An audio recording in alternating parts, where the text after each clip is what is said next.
आज की इस वीडियो में हम जानने वाले हैं एसएससी एमटीएस 2026 की तैयारी कैसे करें, क्या योग्यता है, क्या सिलेबस रहेगा, क्या पैटर्न है एग्जाम का, कहां आपको नौकरी मिलेगी, किस विभाग में क्या काम रहता है, ये सब कुछ आज की इस वीडियो में जानने वाले हैं। और आपको पता है कि 2026 के एसएससी एमटीएस का नोटिफिकेशन बहुत जल्दी आपको देखने को मिलने वाला है।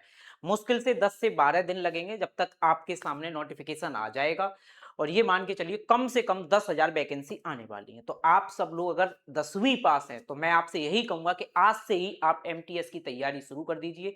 और ये वीडियो बिल्कुल आपके लिए पूरी जानकारी आपको हो जाएगी कि एसएससी एमटीएस क्या है, क्या पैटर्न रहेगा, कैसी कट ऑफ जाती है, सब कुछ इस वीडियो में आप जानने वाले हैं। तो बस आप मेरे साथ इस वीडियो में शुरू से एंड तक जुड़े रहिएगा। अब हम एक एक करके हर पॉइंट पे बात करते हैं, ठीक है भाई। तो देखिएगा, 10वीं पास सरकारी नौकरी चाहिए तो एसएससी एमटीएस जरूरी, जानिए क्यों। अगर आप सिर्फ 10वीं पास हैं तो एसएससी एमटीएस का फॉर्म आप अप्लाई कर पाएंगे, ठीक। इसके बाद एसएससी एमटीएस यानी एसएससी जो है स्टाफ सिलेक्शन कमीशन। एसएससी क्या है? Staff selection commission. Multitasking staff, MTS की full form multitasking. Central government की जॉब है। एसएससी एमटीएस से जो जॉब लगती है वो कौन सी? सेंट्रल गवर्नमेंट में आपकी जॉब लगने वाली है। ग्रुप सी की जॉब है, ये नॉन गेजेटेड है और नॉन मिनिस्ट्रियल जॉब है, ठीक है। ग्रुप सी के अंतर्गत एमटीएस की भर्ती होती है। इसके बाद एसएससी एमटीएस में क्या क्या काम करना पड़ता है भाई? तो आपको ऑफिस वर्क करना पड़ता है। ऑफिस में जो भी वर्क है उसमें सहायता हेल्प करनी पड़ेगी। फाइल्स और डॉक्यूमेंट संभालने होंगे आपको, जो भी फाइल्स डॉक्यूमेंट्स हैं वो सब कुछ। रिकॉर्ड्स ऑफ ऑफिस अरेंजमेंट में सहायता करनी होगी आपको, ये आपका वर्क रहेगा एमटीएस का। और फोटो कॉपी और सामान्य ऑफिस वर्क है, सीनियर ऑफिसर्स द्वारा दिए गए सामान्य कार्य, ये सब कुछ आपको एमटीएस के अंतर्गत करने हैं। जब आपका सिलेक्शन हो जाएगा तो आपसे ये वर्क कराया जाएगा। ऑफिस जॉब है, आराम से भाई। काम विभाग और कार्यालय के अनुसार अलग अलग हो सकते हैं, कुछ काम अलग अलग भी हो सकते हैं, बिल्कुल ये नहीं कि यही सेम हो, ठीक। ये आप समझ गए होंगे कि क्या क्या काम है। इसके बाद कौन बन सकता है एसएससी एमटीएस? तो यदि आप 10वीं पास हैं तो आप इसके लिए अप्लाई कर सकते हैं, सिर्फ 10वीं पास। मान्यता प्राप्त बोर्ड से परीक्षा उत्तीर्ण क्यों हो, भारतीय उम्मीदवार, निर्धारित आयु सीमा के अंतर्गत अगर आप ये एलिजिबल हैं और 10वीं पास हैं तो आप इसके लिए अप्लाई कर पाएंगे। ये समझ लीजिए 15 दिन मुश्किल से लगने वाले हैं, ये वैकेंसी आपके सामने होगी। आयु सीमा क्या है? यदि आप 18 से 25 के बीच के हैं तो आप इसमें अप्लाई कर पाएंगे। 18 साल से 25 वर्ष के बीच में, कुछ में 18 से 27, कुछ पद ऐसे हैं जहां 18 से 27 के बीच हैं तो आप अप्लाई कर पाएंगे, ठीक। रिजर्व कैटेगरी को सरकारी नियमों के अनुसार एज रिलैक्सेशन मिलता है। कुल पदों के लिए एज लिमिट हमेशा ऑफिशियल नोटिफिकेशन के अनुसार ही चेक करें। जब जैसा कि कभी कभार क्या होता है कि एसएससी कभी जुलाई से काउंट करने लगता है, कभी जनवरी से काउंट करने लगता है, तो ऐसा बदलाव होता रहता है अक्सर।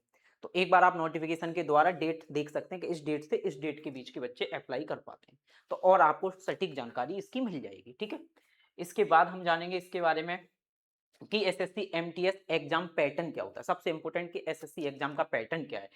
तो भाई जो सेशन फर्स्ट है उसमें आपसे न्यूमेरिकल यानी कि मैथ, सीधा सीधा ऐसे समझिए, मैथ्स और रीजनिंग दो सब्जेक्ट आपसे पूछे जाते हैं। दो सेशन फर्स्ट जिसमें होगा आपसे क्या क्या पूछा जाएगा, मैथ्स और रीजनिंग पूछी जाएगी, जिसके 20-20 क्वेश्चन होंगे। और ये क्वालिफाई नेचर का होगा, क्वालिफाई नेचर का होगा। 20-20 क्वेश्चन होंगे और इसमें नेगेटिव मार्किंग भी नहीं होगी। इस वाले सेशन में केवल नेगेटिव मार्किंग नहीं होगी। अब जो सेशन 2 होगा इसमें आपका जनरल अवेयरेंस यानी कि जीएस और इंग्लिश लैंग्वेज एंड कॉम्प्रिहेंशन ये आपसे पूछा जाएगा सेकंड सेशन में। इसमें नेगेटिव मार्किंग होगी, 25-25 क्वेश्चन होंगे, इन दोनों से 25-25 क्वेश्चन पूछे जाएंगे और नेगेटिव मार्किंग होगी भाई, ये ध्यान रखना है। इधर इधर नेगेटिव मार्किंग बिल्कुल भी नहीं है। परीक्षा का माध्यम कंप्यूटर बेस्ड एग्जामिनेशन है यानी कि सीबीटी है, ऑनलाइन टेस्ट होगा आपका, ठीक। इतना आप समझ गए कि क्या क्या पूछा जाता है, क्या पैटर्न रहता है, ये सब कुछ आपको समझ में आ गया होगा। इसके बाद की सिलेक्शन प्रोसेस क्या है? सिलेक्शन प्रोसेस फर्स्ट स्टेप तो बेटा आपको एग्जाम देना होगा, कंप्यूटर बेस्ड एग्जामिनेशन सीबी, ये देना है। सेकंड स्टेप में क्या है? पीईटी या पीएसटी जहां लागू हो सके, जैसे हवलदार, पहले केवल एमटीएस की जगह आती थी, अब एसएससी एमटीएस के साथ हवलदार की भी जगह आती हैं। तो जो हवलदार के लिए जो बच्चे एलिजिबल होंगे उनके लिए क्या है?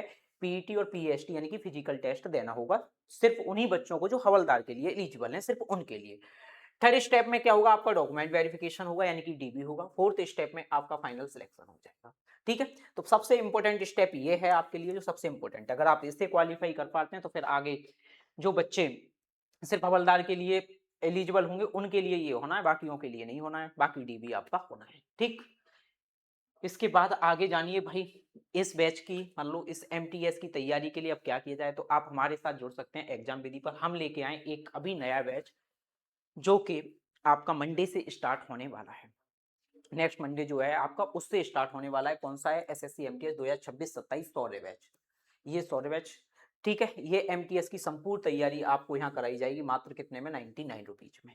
इस बैच की क्या क्या खासियत है? आपको लाइव क्लासेस दी जाएंगी, प्लस रिकॉर्डेड क्लासेस भी आपको मिलने वाली हैं, ठीक है। रिकॉर्डेड क्लास दी जाएंगी, लाइव क्लासेस दी जाएंगी, डाउट ग्रुप बनाए जाएंगे जिसमें आपके डाउट प्रत्येक बच्चे के अलग अलग लिए जाएंगे, जो भी समस्या है, ठीक है। Class notes and PDF, mock test, experience teachers सभी आपको पढ़ाएंगे।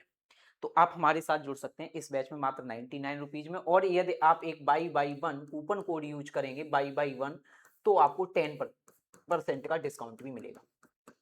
तो क्या 10% का आपको डिस्काउंट भी मिलने वाला है। तो आप हमारे साथ बिल्कुल जुड़िएगा। आप क्या करेंगे? प्ले स्टोर से एग्जाम विधि एप्लीकेशन डाउनलोड करिएगा और फिर हमारे साथ अपनी तैयारी शुरू कर दीजिएगा। अब इसके बाद जानेंगे कि इसकी सैलरी और बेनिफिट्स क्या है, सैलरी कितनी मिलती है, क्या क्या इसके बेनिफिट्स हैं, इन सब बातों को हम समझते हैं, ठीक है। पे लेवल यानी कि 1 है, ठीक। इसके बारे में हम सब कुछ जानेंगे, यानी कि government salary, career growth opportunity है भाई, आराम से कैरियर ग्रोथ अपॉर्चुनिटी, आप इसके साथ साथ तैयारी भी कर सकते हैं आगे। अगर आप किसी एग्जाम की जैसे सीजीएल है, सीएचएसएल है, आगे जॉब स्टेबिलिटी होती है भाई जॉब की। तो अब एचआरए अलाउंस मिलेगा, हाउस रेंट अलाउंस है, टीए मिलेगा, ट्रांसपोर्ट अलाउंस मिलेगा, डीए मिलेगा, डीएनएस अलाउंस, ये सब कुछ आपको मिलने वाला है, ठीक है। तो आप क्या करेंगे भाई? सीधा तैयारी स्टार्ट करिए। ये समझ लीजिए जॉब आपकी लग रही है ना, तो मिलना तो बहुत कुछ है।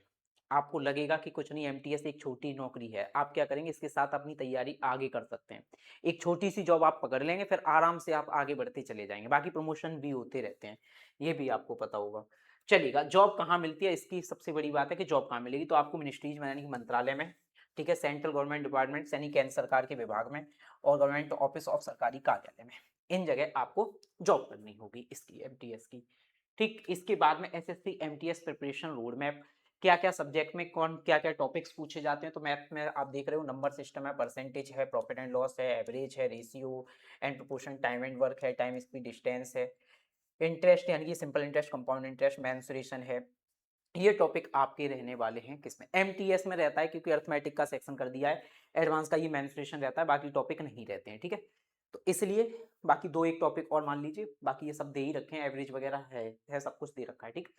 इसके बाद रीजनिंग में एनालॉजी है, क्लासिफिकेशन सीरीज है, कोडिंग डिकोडिंग है, डायरेक्शन है, ब्लड रिलेशन है, वेन डायग्राम है, नॉन वर्बल रीजनिंग, ये सब कुछ आपसे रीजनिंग में पूछे जाने वाला है। जीएस में आपका हिस्ट्री है, ज्योग्राफी है, पॉलिटी है, science, current affairs and statistic GK, ये आपका जीएस में पूछा जाएगा। इसके बाद इंग्लिश की बात करें तो इंग्लिश में ग्रामर है, वोकैबुलरी है, synonyms, एंटोनियम्स, errors detection, reading comprehension, ये आपसे पूछा जाएगा किसमें? इंग्लिश में पूछा जाएगा। तो ये आपका सिलेबस है जो आप एक बार देख लीजिएगा, ठीक। इसके बाद बिगनर की स्ट्रेटजी यानी तैयारी कैसे शुरू करें। तो तैयारी शुरू करने के लिए भाई आप क्या करेंगे? पहले एग्जाम पैटर्न समझें, वो मैं आपको समझा चुका हूं कि एग्जाम पैटर्न क्या है।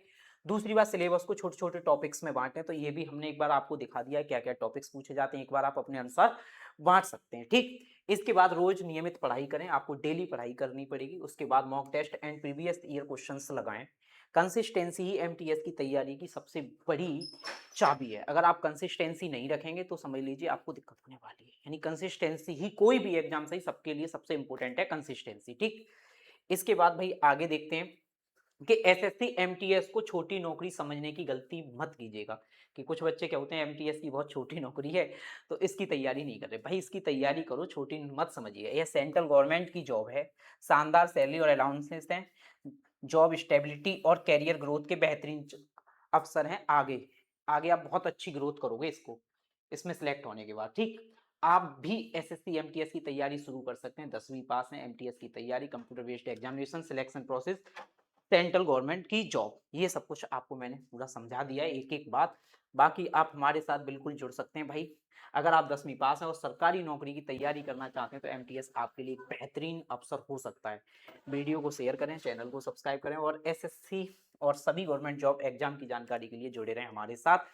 बाकी मैंने आपको बता दिया कि आप हमारे साथ जुड़िएगा सौर्य बैच के साथ, ठीक भाई। आप सबके लिए बहुत बहुत धन्यवाद। मिलते हैं किसी नेक्स्ट वीडियो में। जय हिंद भाई।